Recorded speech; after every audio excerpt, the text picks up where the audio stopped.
नमस्कार दोस्तों, PSSM blessings परिवार से मैं मिशा गुप्ता डेना मरियम जी की पुस्तक रुक्मणी और कालचक्र का फेर के ऑडियो 94 में आपका स्वागत करती हूँ।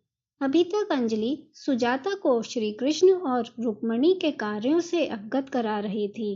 सुजाता आगे बताती हैं, हर बार जब अंजलि और मैं इन बातचीतों में होते थे तो वह सदा अतीत की घटनाओं का उल्लेख करती थी, जैसा कि कोई भी जीवन अकेला नहीं खड़ा होता।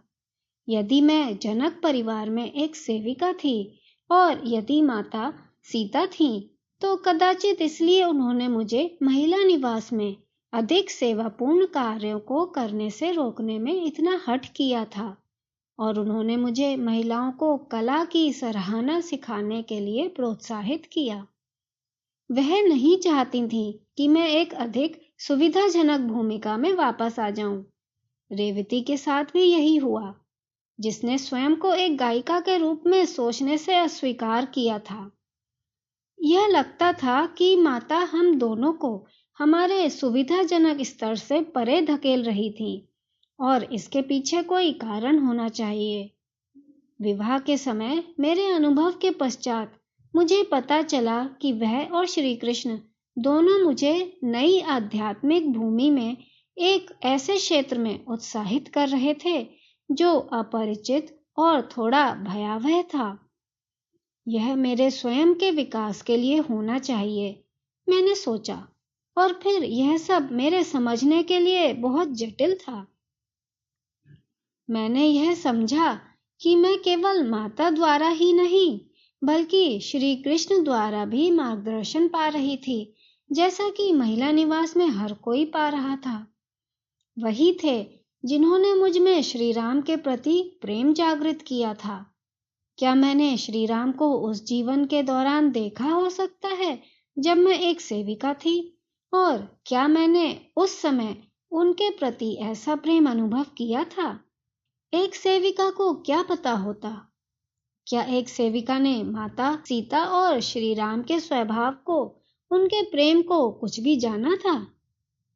मेरे पास इन प्रश्नों के उत्तर नहीं थे, परंतु मैंने समझा कि मुझे उन्हें एक ओर रखना होगा। अतीत मेरे लिए निश्चित रूप से अज्ञात था और यह उस पर विचार करने का अच्छा समय नहीं था। युद्ध निकट आ रहा था और हम सभी शीघ्र ही वर्तमान में जीवन मृत्यु की स्थितियों का सामना करने वाले थे। मुझे घर जाना था। उस संध्या जब हम अपने भोजन के लिए साथ बैठे तो मैंने दुर्योधन के प्रयास का विषय उठाया, जिसने श्री कृष्ण को बंदी बनाने का प्रयत्न किया था। अभिषेक ने एक अविचलित स्वर में उत्तर दिया, हाँ, मैंने सुना है, परंतु वास्तव में वह सफल नहीं हुआ। भला कौन बंधक बना सकता है श्री कृष्ण को? वह मूर्ख था जो भी प्रयास करने का प्रयत्न कर रहा था। मैंने उसे आश्चर्य से देखा, सोचते हुए कि वह मेरे जितना निराश क्यों नहीं है। अभिषेक, निश्चित रूप से तुमको इस घटना के विषय में कुछ अधिक जानकारी होगी। मैं वार्तालाप को वहां समाप्त नहीं होने देने वाली थी। उसने उत्तर नहीं दिया जब तक मेनका ने उस पर दबाव नहीं डाला। मुझे लगता है कि यह श्री कृष्ण की युक्ति थी इस क्षेत्र द्वारा अग्नि को प्रज्वलित करने की, जो पूर्व निर्दिष्ट है, उसने अंत में कहा।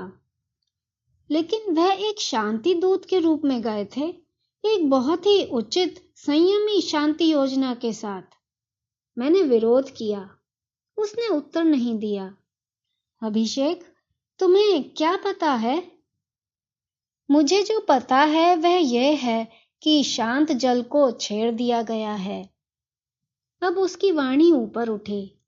जबकि पांडव वनवास में थे, दुर्योधन नारायणी सेना के सेनापति और उप सेनापति का सत्कार कर रहा था, अपने सभी दोषों को हवा में उड़ाते हुए और उन्हें अपनी ओर आकर्षित कर रहा था। उसके अपमान को मत भूलो जब उसका सुभद्रा से वचनबद्ध विवाह के दिन ही उसका विवाह तोड़ दिया गया था। काशनी की घटना के पश्चात अंबा के पति ने श्री कृष्ण को दोष दिया कि उन्होंने अपनी पत्नी हमारी रुक्मणी को नियंत्रित नहीं किया। वह अभी भी यही मानता है कि वह काशनी को महिला निवास में छिपा रही हैं और कुछ भी उसे अन्यथा विश्वास दिलाने में सक्षम नहीं होगा।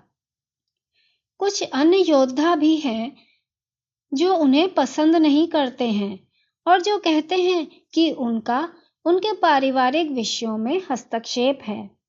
उन्होंने सेनापति की सोच को प्रभावित किया है, जो अब अपमानित अनुभव कर रहा था जब उसके पुत्र और काशनी के बीच होने वाले वचनबद्ध विवाह को तोड़ दिया गया था। इस श्रृंखला में इतनी सारी कड़ियां हैं सुजाता। इस सब का श्री कृष्ण के बंदी बनाने से क्या संबंध है? मैंने एक परेशान स्वर में पूछा। जब अभिषेक ने उत्तर नहीं दिया तो मैंने उत्तर दिया। वे क्रूर पुरुष सोचते हैं कि माता उनकी पत्नियों और पुत्रियों के शोषण के समय बैठी रहे। सुजाता, शांत हो जाओ। तुम जानती हो कि अभिषेक उनका समर्थन नहीं करते। मेनका ने धीमे स्वर में बीच में बोला। यहाँ उनका कोई दोष नहीं है। सुजाता, तुम जानती हो कि मैंने पिछले कुछ वर्षों में हस्तिनापुर और इंद्रप्रस्थ की कई यात्राएं की हैं, कुछ क्षत्रियों के साथ।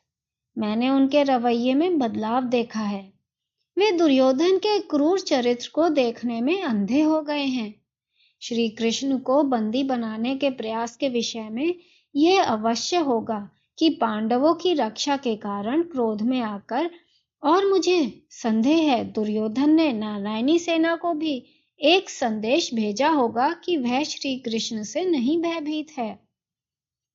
महान भीष्म इस सब के विषय में अधिकांशतः चुप रहे हैं, परंतु कई जन मानते हैं कि यदि युद्ध होता है तो वह कौरवों का समर्थन करेंगे, जैसा कि महान योद्धा द्रोण करेंगे।